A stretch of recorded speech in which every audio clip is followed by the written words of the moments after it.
This is the game of the weekend, in my view. Round 3, Saints, Buccaneers. No one's ever beaten Tom Brady 3 times in 1 year. Drew Brees is going to try to do it 2 days after his 42nd birthday. It seems far more likely that Brees is going to be done after this season than Brady. Can the Buccaneers, now at the tail end of the season, after they've had all year long to get up to speed, and they're a far different team than what they were in week 1 right at New Orleans, week 9 when they got shredded at home on Sunday Night Football 38-3 by the Saints. Can they actually pull it off and avoid being swept in 3 games by the Saints, Chris? And let's do our thing, a truncated offense defense. Let's start looking at the Bucs offense where it is right now against the Saints defense. Right. You said it. It's a different Bucs team, than where they were offensively in that 38-3, domination by the Saints on that Monday Night Football game. They were still, we came in doing our PFT show the next day after that game still going, wait, what are the Bucs doing? Why are they still in the shotgun and trying to spread it out and run the Brady, Edelman, Wes Welker Patriots offense? Remember, that's what we were saying. It was really right after that where I feel like it started to change when they finally were like, hey, Tom, we don't have all these Wes Welker, Edelman plays. I'm sorry. So instead, we're just going to protect you, and you're going to have to adjust to what we do best. And you're going to have to start throwing the ball down the field. And that's where they've changed and become such a dangerous offense. So that's the battle of the heavyweights. This Bucs offense, that's as good as anybody with explosive plays are throwing the ball, as good as Buffalo, Mahomes, and Kansas City against the Saints defense. That's, you make me pick one defense in football right now. I'm going to pick the Saints. I'm going to pick the Rams. I'm going to pick the Saints twice. Second. That's, to me, where it is all about. And here's the question for me, Mike. I don't know. Do you think the Saints can pressure Brady in this football game?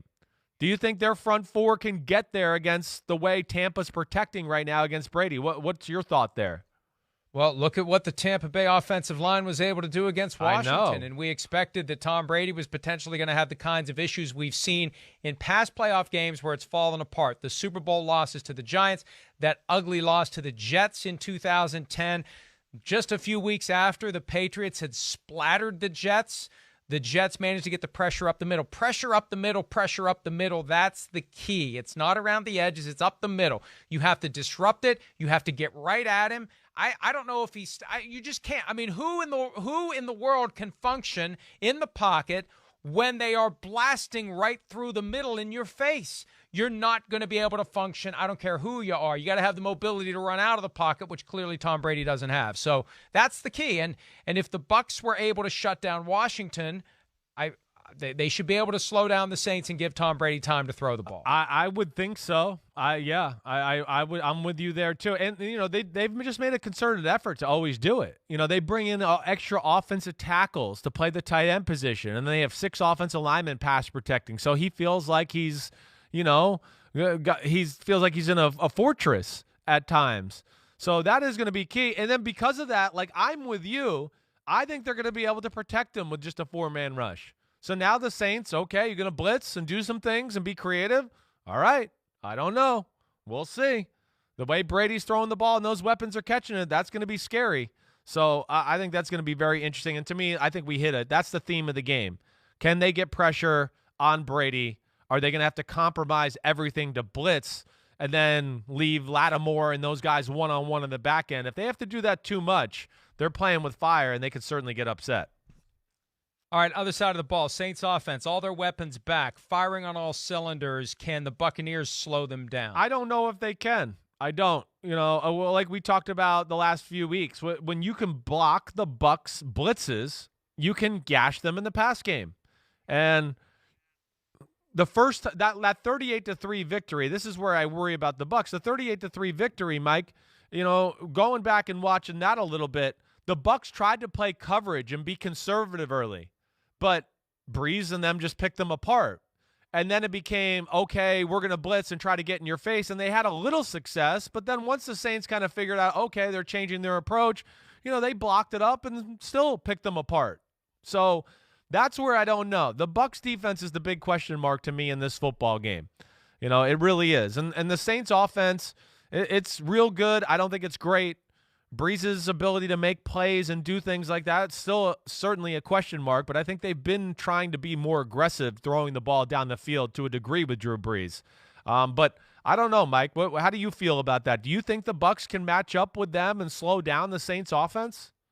They're going to have a hard time. They're going to have to take some chances. They're going to have to hope to get lucky. They're going to have a plan for Michael Thomas. You need to go back and look at what the Vikings did to Michael Thomas in the playoffs last year to neutralize him. Yeah. Then you got to deal with Alvin Kamara. Don't look at what the Vikings did to neutralize Alvin Kamara a few weeks ago. Right. Please don't do that. Right. So it's going to be a challenge. I mean, this could become a shootout. It could become keeping up with this theme of keeping the opposing quarterback on the sidelines drinking Gatorade. It could be that you want to keep the Saints offense off the field. That could be what the Bucs try to do. So run the ball, slow it down, grind it out, and force the Saints to have a greater sense of urgency where they're on the field. This could be a lower scoring game than we would think. It could be. If the Bucs play it that way, because we know the Saints have that methodical offense. Sure. It could be maybe the Buccaneers go into a kind of a deeper, almost a cover two shell type of a thing, force them to work their way down the field, bend but don't break. Then when they get the ball, slow it down, and we get a game where, in hindsight, we're like, holy crap, it was 17-13. I mean, these type of games can certainly lend itself to that, especially when you're playing a team for the third time and you know every trick they got and every little thing they like to do as far as attacking, to where, you as a coach can't schematically ever create or coach something up to just get somebody wide open or gash somebody. I wouldn't be surprised. This game, I wouldn't be shocked if it was 38-34 or, like you said, 20-17, 17-14, something like that. But in the end, I think I'm going to go with the team that I've seen win twice. And the team that, even though I question a little bit some of the things with the Saints, I guess my biggest question about this game in general is the Bucs defense. I don't trust that. So I'm going Saints 28-24. All right. We've agreed on every game so far this weekend. And I'm not motivated by my desire to catch you in the straight-up contest for the postseason. But 4 straight years of the Saints with some sort of what in the hell was that exit to the postseason. 20th anniversary of the Tuck Rule game. Oh, okay? That's amazing. I'm gonna shoot my shot, and I'm gonna say that we're gonna have some type of screwy, messed up ending where the Buccaneers win this game at a time when it looks like they're not gonna win the game. I'm gonna say Bucs 24, Saints 23.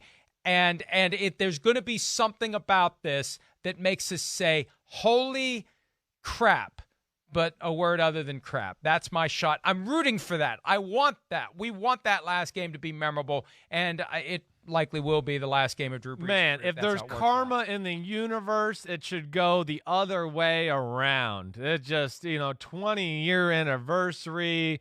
You don't even know if that guy would be the guy he is today if that wasn't called there. Well, and that's where I just go, man, and the way the Saints have lost, like if it happens that way, I hope it's the Bucs that have the end of the game disaster and the Saints win the football game just for pure karma purposes. And it's not the actual anniversary, but it's damn close to it. The Right. 17th is the day of the game, and the 19th is the 20th. Close enough. The 19-year anniversary. Crap. That killed a good narrative. It's the 19-year anniversary. Either way, you know who wins. Bucks win. We're going to take when we return. Hi, I'm Mike Tirico, and thanks for watching. Make sure to hit subscribe for the latest news and highlights from NBC Sports.